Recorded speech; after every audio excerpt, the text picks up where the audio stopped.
Friends, అందరికీ నమస్కారం. Friends, EPFO account ఉన్న వారందరికీ కూడా మరో ముఖ్యమైన ప్రకటన అయితే వచ్చేసింది. సో వీడియో పూర్తిగా చూడండి, అలాగే తప్పకుండా లైక్ చేయండి. మరిన్ని అప్డేట్స్ కోసం ఛానల్ వెంటనే సబ్స్క్రైబ్ చేసుకోండి. ప్రభుత్వం నుంచి వచ్చే ముఖ్యమైన అప్డేట్స్ అన్ని కూడా మిస్ కాకుండా మీకు ముందుగానే తెలియజేయడం జరుగుతుంది. అలాగే వీడియోని ఒక లైక్ చేశారంటే మరింత మందికి సమాచారం చేరుతుంది. ఇంకా వివరాల్లోకి అయితే కనుక వెళ్ళిపోదాము. మీకు ప్రతి నెల జీతం వస్తుందా? అలాగే మీ జీతం నుండి ప్రతి నెల ఎంప్లాయీస్ ప్రావిడెంట్ ఫండ్ ఈపీఎఫ్లో కట్ అవుతూ ఉంటుందా? అయితే ఈ వార్త మీకోసమే. ఏంటంటే, ఉద్యోగులకు అత్యంత నమ్మకమైనది రిటైర్మెంట్ సేవింగ్స్ స్కీమ్. ఇది పన్ను మినహాయింపును కూడా ఇస్తుంది. ఒకవేళ మీరు మీ ఉద్యోగం మారినప్పుడు మీ పాత ఈపీఎఫ్ అకౌంట్ కొత్త కంపెనీకి ట్రాన్స్ఫర్ చేయాల్సి ఉంటుంది.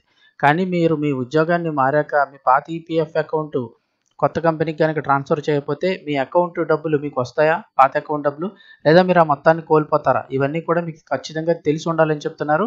ఎందుకంటే మీరు ఇప్పటికీ ఉద్యోగం మారి ఉండొచ్చు, లేదా భవిష్యత్తులో కూడా మారే అవకాశం ఉంటుంది. కాబట్టి ఖచ్చితంగా ప్రతి ఒక్కరు తెలుసుకోవాలి.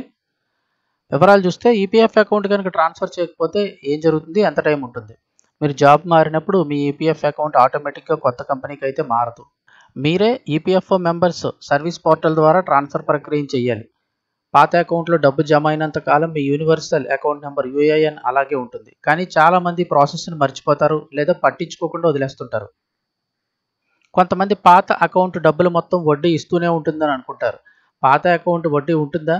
దీనికి సమాధానం అవునే. కానీ ఇది కేవలం 3 సంవత్సరాల వరకు మాత్రం ఉంటుంది. పాత అకౌంట్లో డబ్బులకు వడ్డీ 3 సంవత్సరాలు మాత్రం ఇస్తారు. ఈపీఎఫ్ఓ నియమాల ప్రకారం అకౌంట్ ఇన్యాక్టివ్ ఉంటే కనుక చివరి డిపాజిట్ తర్వాత 36 నెలల వరకు వడ్డీ వస్తుంది. 3 సంవత్సరాలతో పాటు ఆ అకౌంట్లో కొత్తగా పీఎఫ్ డిపాజిట్ కనుక లేకపోతే, అంటే మీరు మీ ఉద్యోగాన్ని వదిలేసినా, లేదా రిటైర్మెంట్ ద్వారా, లేదా ఉద్యోగం మానేయడం వంటివి ఏమన్నా చేస్తే అకౌంట్ ఇన్యాక్టివ్గా మారిపోతుంది. దీని తర్వాత మీకు వచ్చే వడ్డీ కూడా ఆగిపోతుంది. ఉదాహరణకు, మీకు 2020లో మీ ఉద్యోగాన్ని కనుక మారితే మీ పాత అకౌంట్ ట్రాన్స్ఫర్ చేయకపోతే 2023 తర్వాత దానిపై వడ్డీ ఆగిపోతుంది, ఆ అకౌంట్ ఇన్యాక్టివ్గా మారిపోతుంది.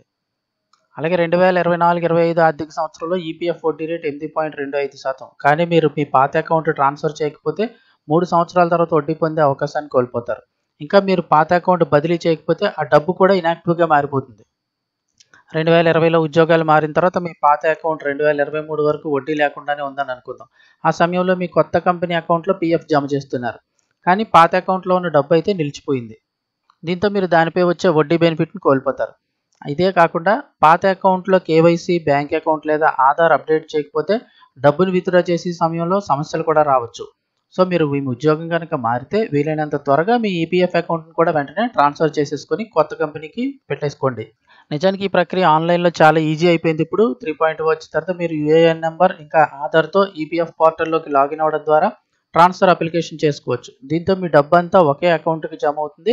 ఇంకా మీకు వడ్డీ అందుతూనే ఉంటుంది. ఎక్కువ డబ్బు జమ అవడం వల్ల ఎక్కువ వడ్డీ కూడా రావడం జరుగుతుంది. సో ఇది ప్రతి ఒక్కరూ తెలుసుకోవాలి. అలాగే మీ ఫ్రెండ్స్ అండ్ ఫ్యామిలీ మెంబర్స్ కూడా షేర్ చేయండి.